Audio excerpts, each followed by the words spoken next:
This is Ask Lisa, a podcast to help people understand the psychology of parenting, now in the midst of a pandemic. Psychologist Dr. Lisa Damour, author of 2 New York Times best-selling parenting books, takes your questions. And I'm co-host Reena, a journalist and mom of 2. Some of what we talk about comes from raising children ourselves. Most of the time, I'll be getting answers to your parenting questions. So send your questions to Ask Lisa at drlisadamour.com. Episode 51, I hate nagging my kids. What else works?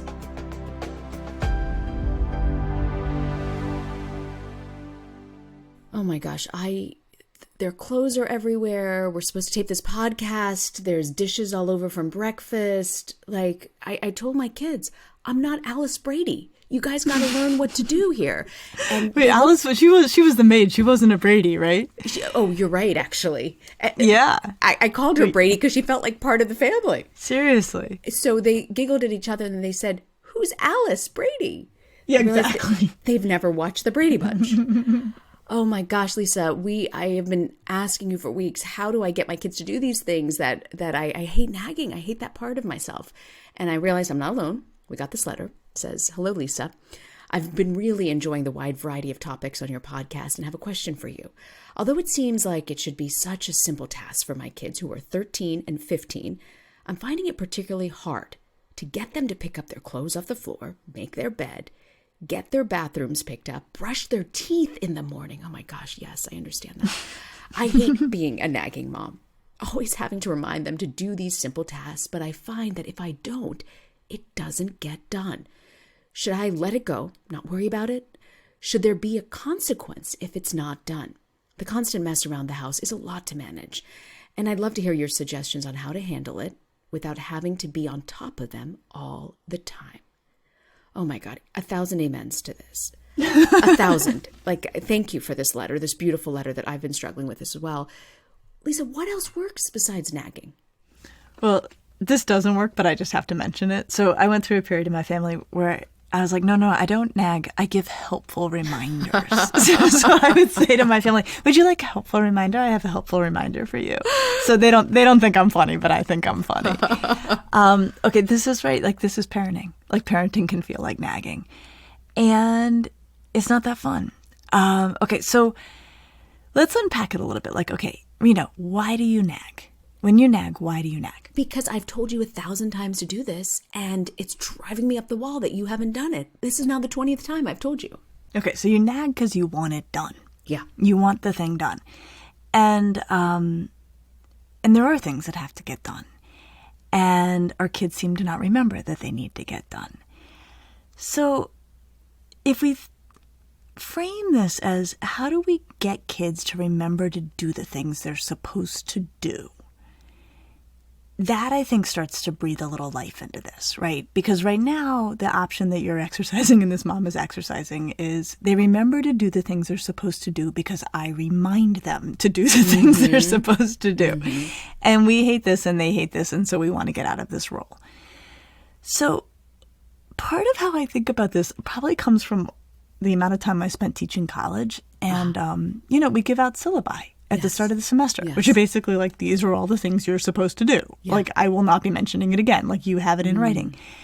And so there's something to be said for putting in writing what it is the kids are supposed to do. And you can do this really young.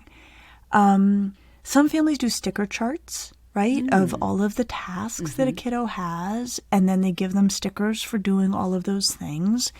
And then, a certain number of stickers amounts to, a trip to Target with $5 in your pocket, something there's some reward. I have to tell you, Reena, I cannot manage a sticker chart. There was no point in parenting where I had the attention or organization or investment to actually keep track of something at that level of detail. Yeah. So congratulations and awesome for the families who can do this. I just don't. Personally, that for me has never worked. Or the kids move out quickly from the sticker chart phase. Yeah, it just doesn't last forever. Yeah. But what can work, even when you are developmentally in a sticker chart phase, and I think this actually lays some pretty good groundwork, is a list of the things that need to happen. And I started doing this actually with both of my daughters when they were young, when, because it's the morning, like a lot of what you're describing, like it's the morning, it's getting out of the house. And so for both girls, I had them sit with me, and this was when they were like 4, 5, 6, and make a one sheet that had all of the tasks of the morning in the rough order in which they occurred. And, and you put easy stuff on there, like get up, use the potty, stuff that they can kind of like, easy wins. And so then one thing, and this is really thinking in that syllabus model, like what helps them to remember besides me reminding them, is then also on that sheet are things like eat breakfast, make your bed, brush your teeth, put on your clothes, whatever. Yeah.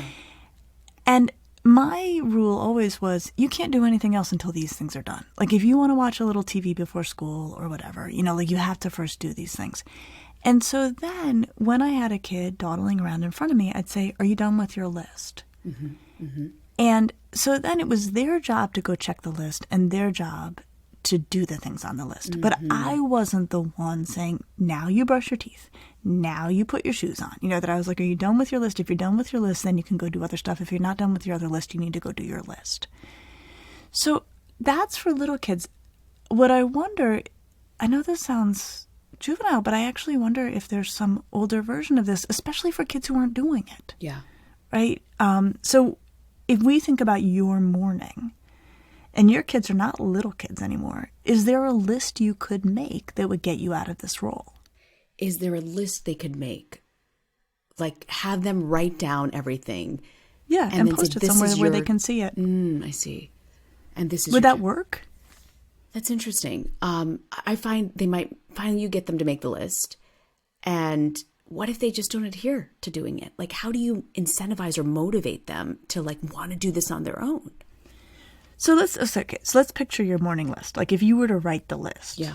Or write them with them. Like just pick one of your kids. Like what would be on the list? Hygiene, right? Like going to the bathroom, brushing your teeth, getting dressed, making your bed, getting breakfast, and then putting those dishes away.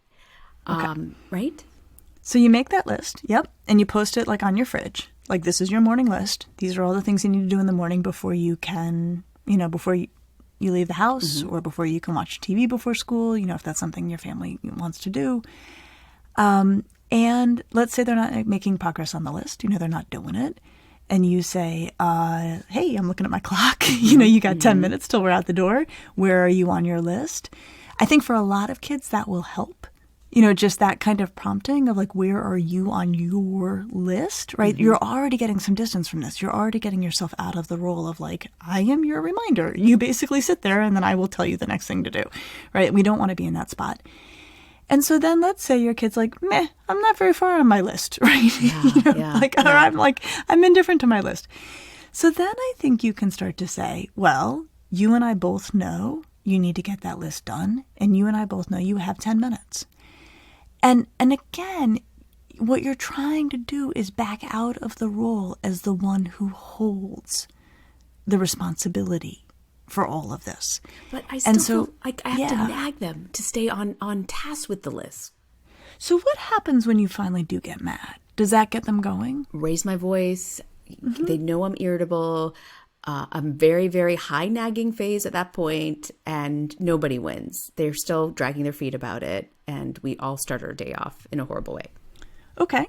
So let's just keep going back and replaying this and seeing if we can get it to where we want it to be. So first, you guys make the list, post it on the fridge, right? So now remembering what has to happen in the morning is not your job only. Mm. Like it exists where everyone can see it. Okay. Then you say to them, all right, this all has to get done. I mean, in our house, it has to get done by 7:25 in the morning, right? To actually make the day work. Okay. So you're like, okay, this has to be done by 7:25. Then you start to watch the clock. It's 7:15. They still have 3 items on the list. So then you might say, I don't know if you're watching the clock, but you've got several items on the list and you've got 10 minutes left. That may do it. Like I would give that a chance to work. Okay. But let's say they're like, yeah, I'm still finishing up this thing. I'll get to it, right? So then you have another half step here, which is you can say, you know what? You know me. I'm going to start to get really frustrated with you. A warning.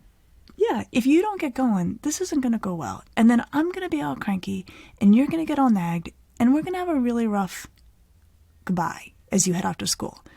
I don't want it to go down that way. I would much prefer you just got going. So that kind of a meta experience, right? Like, let's talk about what's happening here as opposed to, I'm just going to start in on you. And if that doesn't work, right? Like, I get it. Like, this may not work. Then you can be like, all right, now I'm mad. I'm mad. Yeah. And this is really frustrating. And you got to get going. And then we are going to talk tonight about how not to have this happen tomorrow. Okay. Oh, interesting. So then you set up a time to say, this didn't go down. You've got to get to school, but we're going to talk about this today and reevaluate. Yeah, because this feels miserable for you. It feels miserable for me. Yeah. You know what needs to be done. You know when it needs to be done by. You can tell the time. This is not how I want us to start our days. I think that that's the way to go at it. Sometimes I wonder developmentally, my kids are in elementary school, like, am I asking them to do too much? Like, when do you know developmentally this is too much for them? I've got to hold their hand. And at what point, like, okay, they've reached this age, they've got this now. This is just laziness. They need to, like, be structured and get on with it. I doubt you're asking them to do too much. Kids can do a huge amount, right? I mean, you're not actually asking them to, like, cook a 3-course meal for breakfast and then clean it up. I mean, like, we're basically like, get your cereal, get something green or fruity. And, you know, I mean, I don't think it's that you're asking them to do too much. I think what's really hard is it takes time for kids to adapt to the expectations and incorporate the new routines. And we become impatient. Yes. And so then we just start nagging out of our own impatience as opposed to slowing it down, creating systems and structures, and then continually reorienting them to the systems and structures that turn it into their job, not ours. Do you think there should be different rules for a kid's room versus the rest of the house? Because let me tell you, the clutter around the house now, especially where many of us are all still working from home, drives me nuts after all of them are out the door in the morning. It's me and the dog and all of the debris. I'm open to that idea. What do you think? That there's the stuff you can see and the stuff that they might be able to close their own bedroom door on. What do you think about that idea? I feel better when everything is clean and tidy and in its place. And there's a part of me that's like, not the psychologist clearly, but I feel like, oh my gosh, if they don't know how to put these things away, they're never going to learn. Then they're going to be a slob in college and then get married to somebody and continue being a slob. And so I do worry that, like, this is a life skill they need to master quickly. And it may be, right? But so here's the thing that we have to acknowledge. And I am, like, so 100% with you. Like, my instincts, like, I keep things really tidy. I really like things orderly. And, you know, for me, it's actually hard to think if there's a whole lot of clutter around. And yet, I have worked with people. I bet you've worked with people. I remember this guy I worked with when I was fresh out of college. I had this research grunt job for a bunch of developmental pediatricians, and it was a great job. And one of these guys had an office that, like, I felt like I was going to break out in hives every time I stepped in this office. Like, it was just like there were just piles and piles and piles of research papers everywhere, and to me it looked like pure chaos. And then you would say to him, like, I'm looking for this particular research paper, and he would spin in his chair and go right to the pile that had it and pull it out of the middle of the pile. Wow. And I was like, that's really weird. Wow. Like, I can't believe he can do this. Yeah. But this is how this guy's mind worked. And so it did not seem to be a problem for him. So as much as instinctively for me and for you, that is just like, I mean, like, skin crawlingly uncomfortable to think about. I do try to acknowledge, like, other people can function in chaos in ways that I cannot. Like, I cannot. So what I would say is, if you have a kid who bends in that direction, where they're like, I don't know, chaos, you know, it keeps me, you know, lively. It keeps it all fresh for me. I think it would be perfectly reasonable to say, I can't look at your chaos. Like, you can't be leaving it everywhere. It can't be all over the house. Like, you know, how you keep your room, there's some negotiating, right? Like, I can close that door. I don't have to see it. Where this starts to fall apart is if the way they keep their room starts to create a problem, right? So for this particular researcher, it didn't seem to be a problem. Like, he could actually, somehow his mind worked in a way that let him locate all of these items in what looked like chaos to me. When kids' rooms are messy, it can turn into a problem. They can be unable to find things. They can harm things they don't mean to harm. You know, like something nice gets stuck under a pile and then it's not so good anymore, you know, it gets crushed or whatever. And so that's a place where there may be meaningful consequences for their lackadaisical approach to organization and cleanliness. And here, Reena, I think this is the real challenge as a parent, which is to let the consequences do their work. Tell me more about that. Well, okay, so this is interesting because it can happen. And it's funny, I was actually just talking with a friend about this, you know, because she's got kids, I've got kids, we were talking about nagging our kids. And she told me this story. She's got this terrific, really bright girl who's, you know, forgets things, loses things, and had gotten a nice coat for the holidays. You know, it was like a Christmas gift, like this nice new coat. And then it went missing. And they were looking everywhere for this coat. And the family, and my friend, to her credit, refused to replace it. Wow. Basically said, you know, this was brand new. This was really nice. You can wear layers, lots of layers, until we find this thing. Yeah. And it was painful for the kid and the mom, right? To have this kiddo wear lots of layers. Well, that's the thing. And then, of course, you know, they found the coat when the snow melted. It was outside in the yard under a whole bunch of snow, which is so Ohio and so perfect. So every parent. Yeah. So every parent. But it's interesting because in thinking about that story, I was like, oh, that's so interesting. You know, so often when we're nagging kids, it's to prevent what will be a hassle for us, right? If you lose your coat, then either I feel compelled to replace this coat or I have to have these uncomfortable conversations with you every day about what you're going to do instead of wearing the nice coat that you just got. So I'm going to nag you so that I don't have to do that. And I think very much to my friend's credit, she was like, you lost your coat. You know, you got to get better at managing your stuff. Bravo. I got to let you feel this, even though it makes more work for you and more work for me. And I could actually magically fix this by just getting you a new coat. I'm actually going to let you feel this one. And I'm not going to nag you. And every time you walk in the door, be like, where's your coat? Where's your coat? Where's your coat? What'd you do with your coat? You know, so that's like some pretty, you know, stellar and high energy parenting, which we don't always have at our disposal. But so that's the other thing I would wonder is when we're nagging kids, and actually probably a very good example here is their homework. You know, have you started your homework? Did you turn in your homework? Did you give your teacher that thing? That's a really good example where there are a whole lot of natural consequences that are going to arrive on your child if they don't do those things. And it is probably worth it, especially in the younger grades, to let that play out.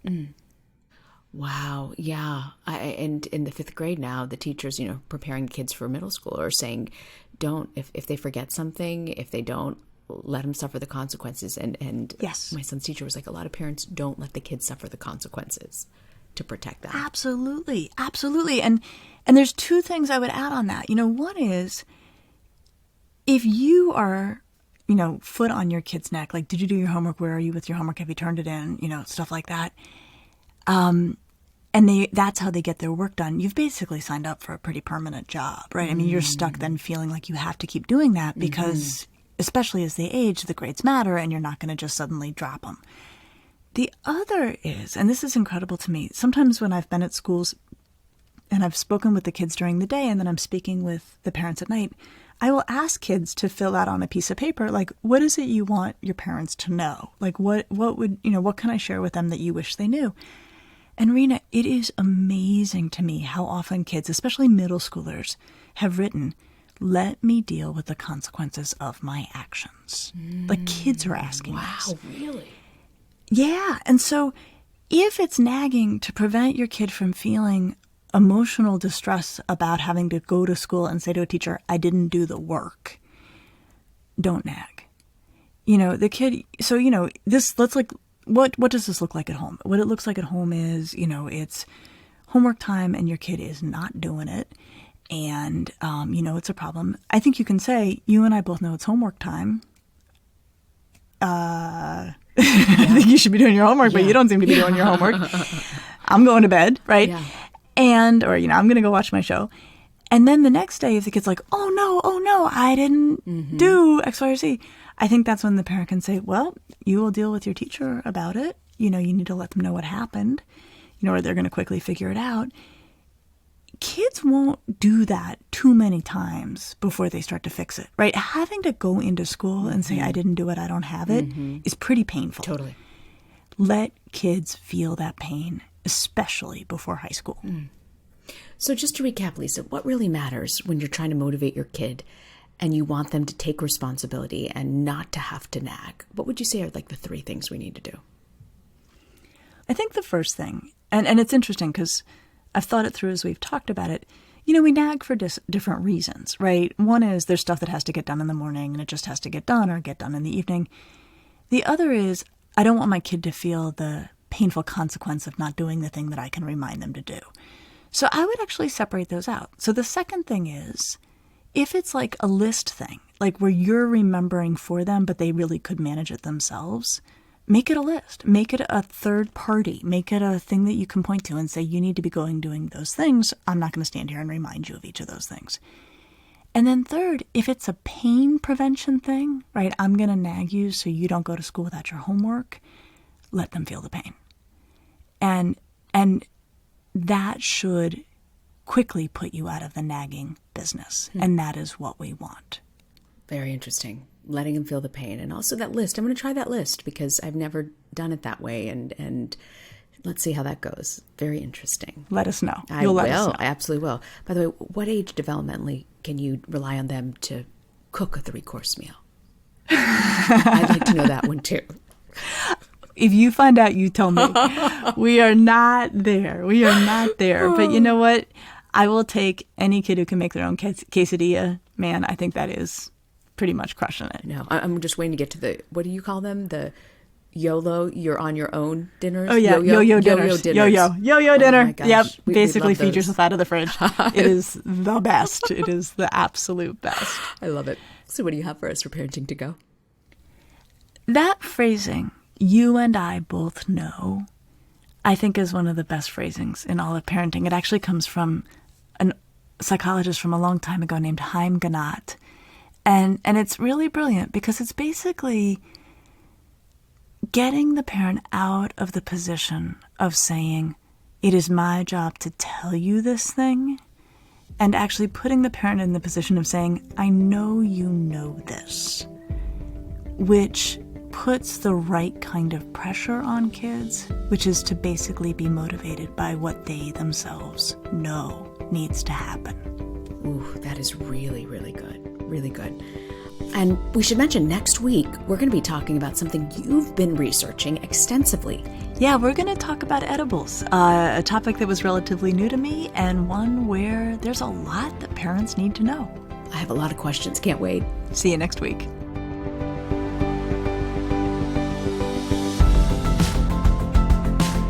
Thanks for joining us. Be sure to subscribe to the Ask Lisa podcast so you get the episodes just as soon as they drop. And send us your questions to asklisa@drlisademore.com. And now a word from our lawyers.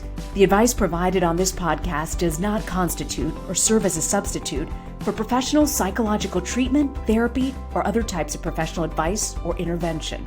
If you have concerns about your child's well-being, consult a physician or mental health professional. If you're looking for additional resources, check out Lisa's website at drlisademore.com. We'll see you next week.